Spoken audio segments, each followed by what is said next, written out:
Hey, what's up, guys? This is elospeaks back again with another video.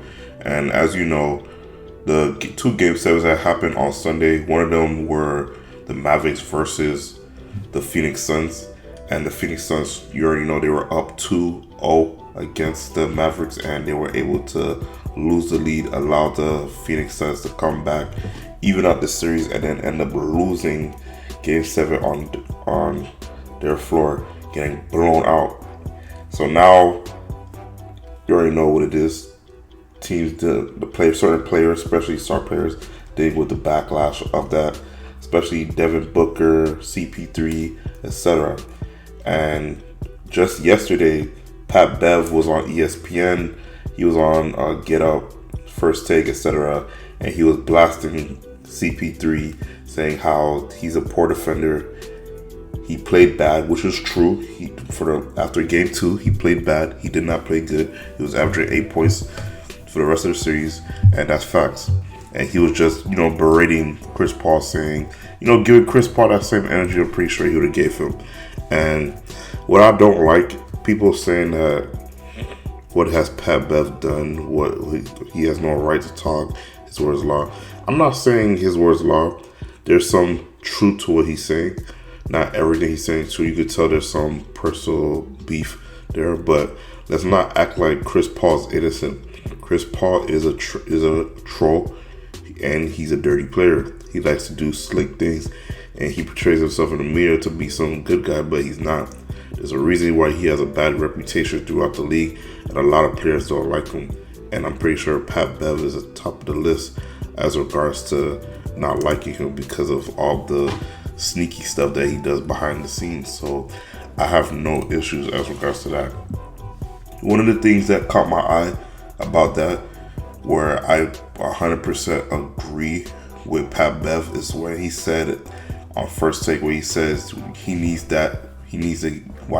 he's not getting that Ben Simmons slander, that PG slander. And I perfectly understand that, because is rightfully justified. Though he had a poor performance in that series.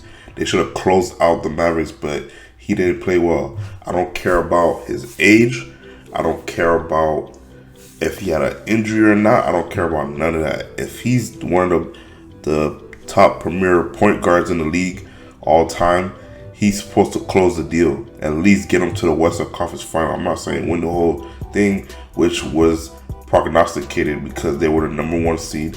They were one of the best teams in the league right now. And now that they flamed out against the Mavericks, I don't want to hear no excuses from him. He played poor, and he had a bad outing against the Mavericks. He got shut down. And then after that, game 7, once they started getting blown out, that's when he wanted to start shooting, when the game was basically out of reach. So again, that's why I made on my TikTok that Chris Paul is a choker. Every time you need him the most, he's not going to show up. He's going to let you down. He never came through when the lights are the brightest and you need him to take you to the promised land. Great point guard, Hall of Famer. Great Hall of Famer. But overall, he's not going to take you to the promised land ever. He's probably a third grade player on a championship level team, but if you need him to lead you to a championship team, he's not going to do it. He failed in New Orleans. He failed again with the Clippers, and he failed in Houston, and now he's failing with the Suns. They had a lot of talent on that team. They should have at least, bare minimum, went to the Western Conference Finals. And if they had lost to the Warriors, I'd have been like, okay, the Warriors, they're a seasoned championship level team, so I could understand losing to them. But to lose to the Mavericks with one star player in Luka, who could potentially be a superstar if he could do what I think he might be trying to do. So, hey, I have no issues with Pat Beverly doing what he's doing, because I've seen it myself. Chris Paul is a bona fide troll. He's a trash talker. Some of the stuff that we're not going to see, he does it. He's a dirty player too. Don't let that State Farm commercials, Chris Paul, all that fool you. There's some underlying trickery behind that guy. And that's why I prompted to make this video, because Everybody's getting on Pat Bev saying, "Oh, what have you done?" and "Oh, you're not a Hall of Famer like CP3." While that may be true, you can't deny some of the stuff that he was saying about Chris Paul was true. Chris Paul's up there in age. He's not getting any older. Yes, he said he's not going to retire. He's going to come back next year. But then what? The league's getting younger. They're getting older. Teams are getting more seasoned.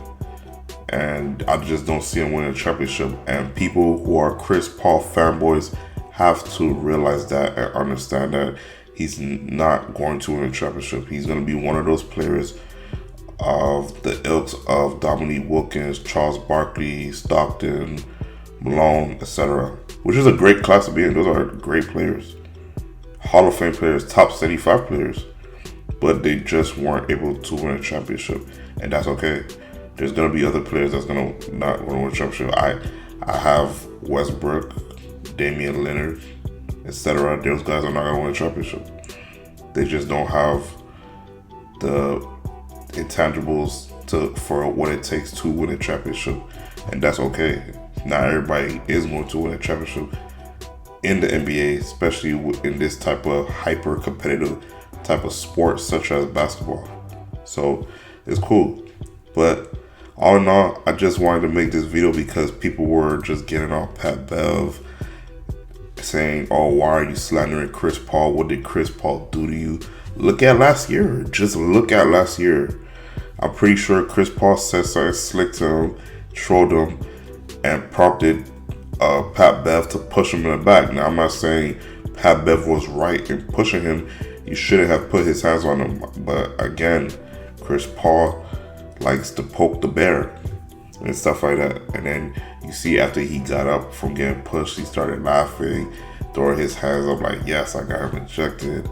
I trolled him." Like, that's some of the stuff Chris Paul likes to do. But the media and fanboys are not going to see that because they're so enthralled with CP3 as a player, as a philanthropist, everything about him. He's good with the media and stuff like that. So he's really liked with the media, but with players and fans alike, we see the BS for what he really is. And I'm not gonna be blinded by it like other people have. So again, it was to me, it was funny, it was hilarious when I was watching the video. I was busting out laughing because a lot of the stuff that he said, I completely agree with, because he probably should have been benched for DeAndre Ayton. Not that DeAndre Ayton should have got benched as well, but still, a lot of the stuff he was saying was true. You look at the numbers, Chris Paul played poorly throughout that series because, look, the first game against the Mavericks, he dropped 12 points. That's not, if you're trying to be a star or superstar, that's not going to get it done. Game 2, he dropped 5 points, went 2-4, and he had a high assist with 7, but still, that's not enough. And then after that, game 3, he had 7 points. He had 10 assists, yeah, but again, poor shooting outing. And then after that, game 5, 6, he had like 13 points, and then game 7 he only had 10 points. He only shot 8 times, and he only had 4 assists. He was basically a no-show. He played 31 minutes. There's no excuse. He's the premier star on that team. I don't want to hear nothing about age, injuries, nothing. You guys were primed to win contend for a championship. You guys were the number 1 seed. You had home field advantage practically throughout the whole playoffs. No excuses for CP3. He deserves all the slander. He needs all the slander. If it was Kevin Durant, if it was Giannis, if it was Ben Simmons, etc., he needs that slander. It's part of the game. I don't want to hear nothing about all the excuses. He had a poor play. It would have been one thing if he had a great stat line like he did in game 1 where he dropped 28 points, 8 assists, and he was at least averaging that around the season, and the Mavericks were just a better team. But the Mavericks won this series because Chris Paul had a poor play throughout the whole playoffs of that series. So that's the reason they didn't win. So I'm sorry for Christopher. You know, he's a choker. He's not a top 5 point guard. I don't want to hear nothing about people calling him point guard. That's foolish. You need some jewelry if you're gonna even be in top 5 contention of point guard, let alone a point guard. It's silly, and it's foolishness that people were even like calling him that. This guy has flamed out so many times in the playoffs, or got some type of injury, and I'm done and tired with it. I don't want to hear it. It's like silly to me. Point guard, that's ridiculous. When his career is assessed after he's long gone and retired, I could see him being a top 10 point guard, but to top that, top 5, no, he's never gonna be close to that. No way. If you want to range up to 6 to 10, whatever, that's your business. But in terms of like top 5 point guards of all time, he's not gonna even sniff close to that. This guy has flamed out multiple times. Went to the finals last year, failed. Went to the Western Conference Championship with the Rockets, failed. Clippers, failed. And etc. and all. He's not that dude. He's a star, but he's not a superstar. Great player, top 75, Hall of Famer, but he's just going to be one of those players that he's never going to be the top position of his sport overall. But those are my opinions on the matter. Let me know yours down in the comment section down below. Do you believe that CP3 is a choker? Or do you believe that he's a clutch player and that he just had a bad breaks in his career? Let me know in the comment section down below. This is EloSpeaks out.